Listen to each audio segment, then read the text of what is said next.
one of our favorites, a regular on this program, and also my compadre from NFL Game Day Morning. His QB Confidential on YouTube is must-see, and we were also, of course, going to talk about the Kurt Warner Foundation and the beautiful treasure house that he and his awesome wife, Brenda, have set up. Kurt Warner, good to see you, sir. Good to see you. Good to see you. Good to see you. So you mentioned during the break, because you heard the whole breakdown of that was awesome. Seattle. That was awesome. That New England had a week 1 bye in 1992. And then you said in 99 you had a what bye? We had a week 2 bye. And I'll never forget, because obviously first game I ever played against the Ravens.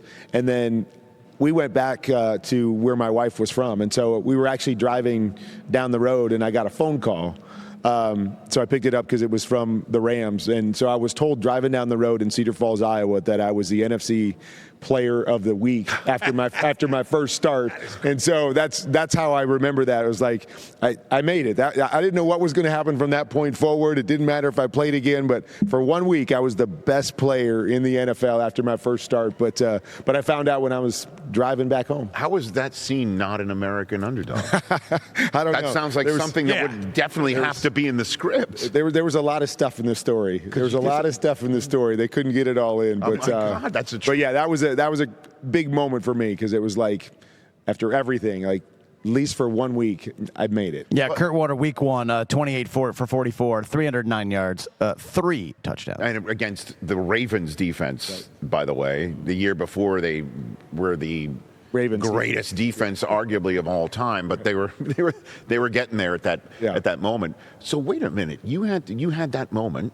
You know, we're going to rally around Kurt Warner. Yeah. Then you have that moment. Then you got to take a week off. And we got to take a week off. But did you probably wanted to get right back out there? I mean, you always want to get back out there. Right. But just like you talk about, I mean, week 1, week 2, like now it's crazy.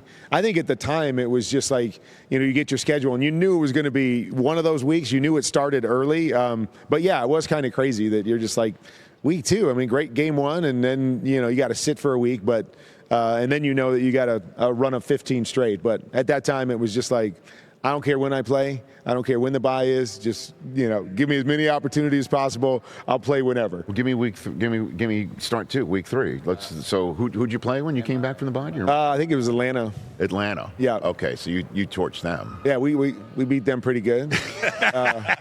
Yeah. 35-7. Oh yeah. Yeah, 35-7. 35. And we went to Cincinnati. So I remember the game against Cincinnati. So it just crazy little things that come up. But the game against Cincinnati was the 3rd game of the year, I believe. And the headline going into that was, whoever lost this game would be the losingest team of the 90s. Oh. So between the Rams and Cincinnati, it's going to be the losingest team of the 90s going into that game. So we were fortunate to win, and so I think Cincinnati was the losingest team of the 90s after that season. But yeah, that was the headline going into week 3. So little things that you remember about the journey. Kurt Warner here on the Rich Eisen Show. Our radio audience has just returned. So, you are the personification, as we all know, of magic carpet rides. Yeah. And I always love I don't talk with you about this enough, but it is that week. Yeah.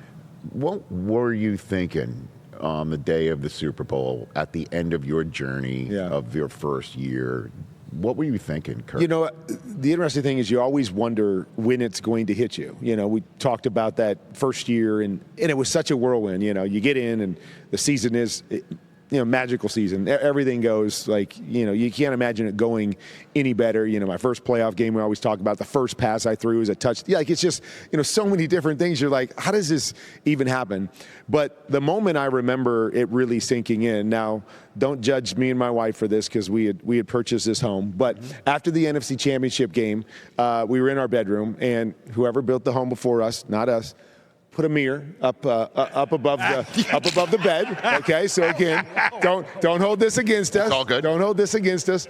But I remember we were so exhausted, and we were just laying on the bed, and we didn't even look over at each other. We just looked at each other through the mirror, and we're kind of like, we're going to the Super Bowl. Like that was the moment where it really, the whole journey just kind of sunk in. Like, oh my gosh, this is real. Because that was the moment you just had a chance to take a deep breath before, all the craziness of the Super Bowl. And then the Super Bowl again was a whirlwind because it's so different. Like tonight we get to go to Honors and they celebrate everybody at Honors.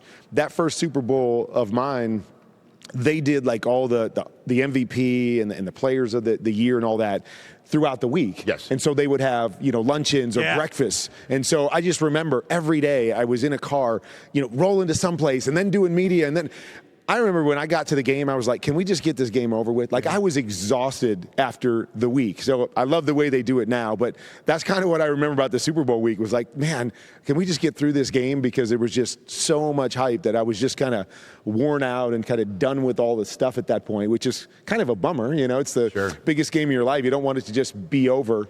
But, I mean, it was just it was a lot of things different. But my moment was really after the NFC Championship game when we were going, and me and my wife just kind of looked at each other like, wow. Yeah. Wow. Is the mayor still there, Kurt? What's that? I don't know. We don't own that house anymore. I do not know. How dare you? What has happened to the mirror? How dare you? What's that? How dare you? Everybody was thinking it, so His movie was rated G. Okay. Exactly. Come on. I did not put the mirror there, people. I did not do it. How dare you? Did not do it. How dare you, TJ? Rated. Courtesy. Sorry for that visual. Courtesy people. cars and ceiling mirrors. Who knew that's what was his Super Bowl experience? I didn't see that coming. So listen, Sam Darnold's journey, your journey is so unique, but his is now 5 teams in. Your journey was international also, right? So what do you think is going to sink into Sam Darnold's head Saturday night in his hotel, Sunday morning waking up, Kurt Warner? I think it'll be very similar, just to whenever that moment is where it really hits him like, wow, look where I've been over the last, 5 years and 5 different teams and bouncing around. And, I had a chance to interview him for game day morning and just asking him, what was the toughest moment, and so reflecting on those moments along the way where you just think, my gosh, I got drafted by New York and it's over in New York. What does this mean for me? And then bouncing around and then becoming a backup and just, I'm sure at numerous times wondering, will I just be a career backup? And so I think all that stuff at some point, whether that's before the game, the week leading up, maybe even after the game, all kind of comes into focus and you appreciate it. And what I love about, even the Super Bowl, just looking at the quarterbacks is like, we've got Drake Maye, who's like the golden boy, second year, drafted 3rd overall. And he's to the Super Bowl already, which is what we want for everybody. But then we have Sam on the other side, which is a journeyman. And, it took him some time. And he didn't just, come right out of being drafted and find a perfect situation and have success. And so it just shows us that there's so many different ways to get here, to get to the mountaintop, and finding the right spot and maturing and growing as a player is that 2 different ways of doing it and finding yourself on the biggest stage. So I think it'll be a great storyline as we get into this. And even making that better is 2 different ways, but from the same position in the draft, 3rd overall. Exactly, right. Both 3rd overall picks in the AFC East. Yep. One got drafted by the Jets and one got drafted by New England, and now here they meet in Super Bowl 60. And early on this season, Kurt, when we were talking to you every single Wednesday, QB Confidential is how everybody can see what we're about to talk about here on your YouTube channel, that you were saying, I'm like, who looked the best on film this week? Who did this better than most? And you said Drake Maye a couple of times, and you pointed out how his deep passing game are like the longest handoffs in the NFL. You were saying that in September and October. What are you seeing out of him now, though? You seeing him going against tougher defenses and hitting a rookie wall, if you will, in his second year? Is his first time going through being a quarterback all this time? Or you're just seeing a gamer, man, who's just getting it done however he can? I think the thing about Drake is, like you said, his season was incredible. I mean, I think Matthew Stafford's going to win the MVP. I think Drake is going to be the runner-up there, but was incredible. And like you said, the best deep ball thrower in the league this year. Playoffs, they have played really good defenses. I just don't feel he's played very well, though. I feel like he's played faster. He's missed a lot of things that he made during the regular season. But the one caveat is when they've needed big plays to be made, he's made them. Against the Chargers, they only scored one touchdown, but it was late in the game, a third down situation. He buys time and throws it. Against the Texans, they got a fourth down situation, hits the slant, touchdown, and then obviously the late go route. And then, against Denver, it was more running than it was throwing, but a couple key throws in that game. And so that's kind of been his MO. I feel like he's going to have to do more. They're going to have to do more in this game to win it than they have throughout the playoffs. Why do you think that? I feel like Seattle has ramped it up and is playing their best football now. So as good as New England's defense is, I feel like Seattle's going to score some points. And so I don't think they're going to win this thing 10-7, or a low-scoring game. I think they're just going to have to do more offensively if they're going to win. Did that start, do you think, in the Week 16 Thursday night kickoff between the Rams and Seattle? I know Seattle's played excellent football throughout the season. I know they had some boat race wins that the defense against Arizona at home, against Washington on the road, basically told Sam Darnold take the rest of the afternoon off. Yeah. But do you think that comeback, Sam Darnold-led comeback win in overtime over the Rams I do believe it was a catalyst, and specifically for their offense. Like you said, their defense has played good all year. Right. Offense has been solid, but that was when they just started to take off. And again, interviewing a couple of the guys this week, just asking them when was that moment for their team. And they all kind of mentioned that game, Week 16, coming back, beating the Rams. It was really what catapulted them and made them think, hey, we got a shot at this thing. But I do believe that's where their offense and just Sam's confidence, because there was all the questions about Sam going into that, and they're down 2 touchdowns in the fourth, and, can he win in these kind of moments? I do believe that gave him a sense of confidence that he's carried through, and the championship game, that was unbelievable. The recipe for a Patriots win then is what? Drake Maye puts him on his back? Is that what you're saying? I believe the recipe is, like they've been winning, defense, but then just what we talked about, Drake Maye going to have to make some big plays. If there's one thing that you saw, like when the Rams played against this Seattle team, is Seattle didn't give up a lot of big plays, but the Rams found ways to get big plays. In the championship game, there was a number of double moves that they used to get big plays against the Seattle defense. I think if New England's going to win, they've got to generate some of those big plays. What Drake's done good all year long, he's going to have to do that well in the Super Bowl, and they're going to have to steal, some big plays, some big play touchdowns, or steal some drives, with big plays in them if they're going to win. Well, an easy follow-up to that would be, Devontae Adams and Puka Nacua can give you those chunk plays, right? No doubt. And there's Stephon Diggs and there's Booty, and you can sit here and wonder who are the big play guys going to be for New England. But really, the way a double move can hit is because there's protection up front. Always. And the Rams' protection up front, I would say, certainly over the last month, better than what we've seen out of New England, and that may be the ultimate. Whether the Patriots' recipe for a win is they have to protect. They got to protect it. And if you're talking about Maye speeding up, that's the way you get sped up. I feel like it's going to go both ways. New England has been great at getting pressure too in the playoffs and pressuring, bringing extra guys. That's been one of their calling cards in the playoffs. So I do believe that part of it for both sides. Can you rattle either of these quarterbacks? Can you get after them a little bit? Will be extremely big. How about us chopping it up, talking Super Bowl ball with Kurt Warner? It's kind of cool. What you guys got? Doesn't suck. What you guys got?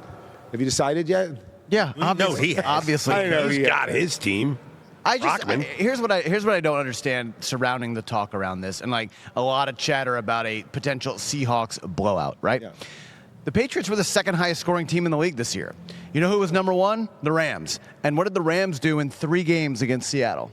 See, put up a lot of points. That is spoken like a Patriots fan. Yeah. See that? Did you forget about the last 3 weeks in the playoffs? That doesn't really matter. Like, I get it. No, Kurt, here. See, you and I are seemingly alone on these playoff games should be played in perfect conditions island, okay? Yeah. The Patriots played in a rain, sleet, frozen rainstorm against Houston and a second half whiteout in Denver. No doubt. What is the quarterback supposed to do in that game? So, yeah, it's going to be But ugly. there were still opportunities there. That's all I say. Well, he threw a great pass to Matt Collins. But I agree with you. They were great in the regular season. You don't have something called, CB confidential. He's QB confidential. You understand? There's no Chris Brockman I'm just pointing out that the Patriots' offense has been great all year. I agree. But I don't see a reason why they can't score on the Seahawks defense. No doubt. But it's so much about when you get into the playoffs, how you're playing right now. What's it been like recently? Yep. And that's the thing that I worry about with the Patriots. I agree with you. They were great all year. Big plays all year long. Just haven't seen it in the playoffs. So that, to me, is why a lot of people are leaning more towards Seattle, because they're going like this, especially offensively, where New England hasn't been going like that. And so that's what people see. But I'm fully with you. They got the capabilities. They got two backs. They got some playmakers on the outside. They've been big plays all over the place all year. Yep. No question. And their defense has been turning the football over. Defense creating turnovers. Did you in Sam Darnold's kitchen? And did you pick up? Hold on a second. Quarter. Did you pick up on that? Yes.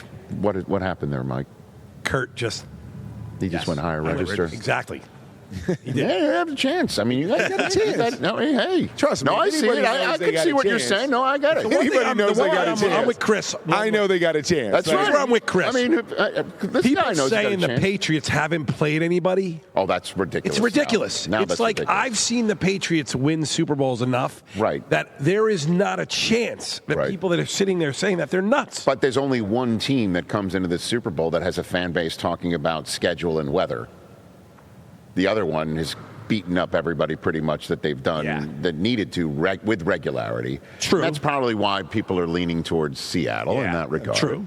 But you're right. You can just you need to go a little higher register. That's you can. Let's go. I mean, I do not want I do not want a game like last year. Let's just get a great football game. Oh, yeah. It's tight in the end. That's what it's all about. I did not want the blowout like last year. See, and Kurt went ahead and gave you the reasonable aspect of how New England can win, which is better than Tom Brady, right? I mean, he doesn't care.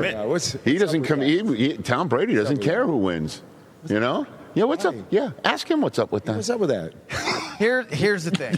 What's the thing? What's the thing? Grown men in the New England area and in the media there are being so cringe about this. Here it is.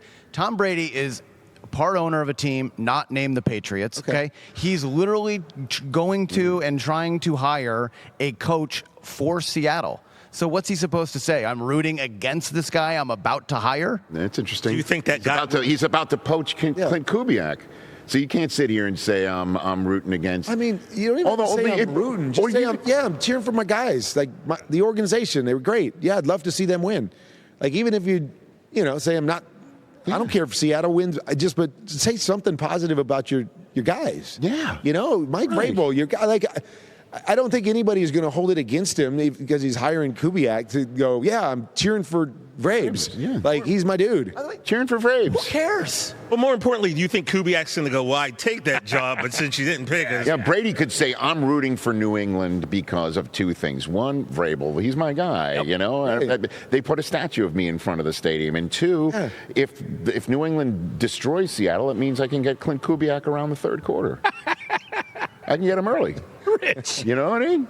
He can enter the transfer portal at halftime. That's right. There you go. But we care about everything. Yeah. We care about what everybody says. I don't know. Just say cheer for everybody. Yeah. Be excited for everybody. Cheer for everybody. That's what Kurt Warner says. I'm cheering for my coach. I'm cheering for my guys. I'm cheering for everybody. Cheer for everybody. I want everybody to win. Yes. Yeah. See, they're calling the cops on you, man. That's it. It's such a bad take. They're calling the police. Leave Tom Brady alone. Who are you taking? You haven't. I'm leaning. You're leaning. Okay. I always reserve the right to change it because it really matters on Sunday. But I'm leaning towards Seattle. Well, our Zoom is tomorrow. Our pre-broadcast Zoom for. By the way, we're late for the pregame show. Yeah, how many hours, Rich? It started yesterday. 8.5 hours. 8.5. Oh yeah. So we. By the way, I talked about this on the show the other day. Somebody in the text chain is like, "What about the Heat?" It's 6 a.m. out there in Santa Clara. It's going to be cold. I did chime in after you saying, are we having heaters? What about the heat? Basically, I asked if we're wearing coats. Yeah, right. Because you were about to pack. Were you packing? I packed one. Well, yeah, I was packing, exactly. So I wanted to know, are the guys wearing coats? Like, you don't want to show up one guy in a suit and the next other guy's in a coat. So it's like, are we doing coats? Are we not doing coats? I can handle the weather. I'm going to be okay. Did you pack the coat? I'm not playing in it, so I'm good. No. Did you pack the coat? I did not pack. No, I can't. Is that because Mariucci said he would stick a poker in his eye if you had it? I'm letting that be the storyline for an 8.5-hour pregame show. Like for a TV game where I'm on the air for 10 minutes. Yeah. It can have its moment, but I'm definitely not doing that for 8.5 hours. The Smithsonian, to be honest. Right. Just anyone wants to know. We need to retire that somewhere and have its own place. Give it to us on their studio. Oh, that's perfect. The puffy coat. Can we have it? Well, puffy I can do coat. that. Yeah, Shiny suit man. Yes, I can do that. With Rob Lowe's NFL Shield hat after he wears it in Super Bowl 60, because he is wearing it as he returns to the scene of the crime of the original Levi Stadium NFL Shield hat wearing, right? We got that going for us. We're going to get Stan Gable's football jersey from Revenge. Football jersey. That's right. Like we got cargo that shorts? Too. We're going to get that. Okay. We got to all work it. Yeah, Mariucci said do not wear that jacket. It's plus, again, by 8 o'clock we'll be fine.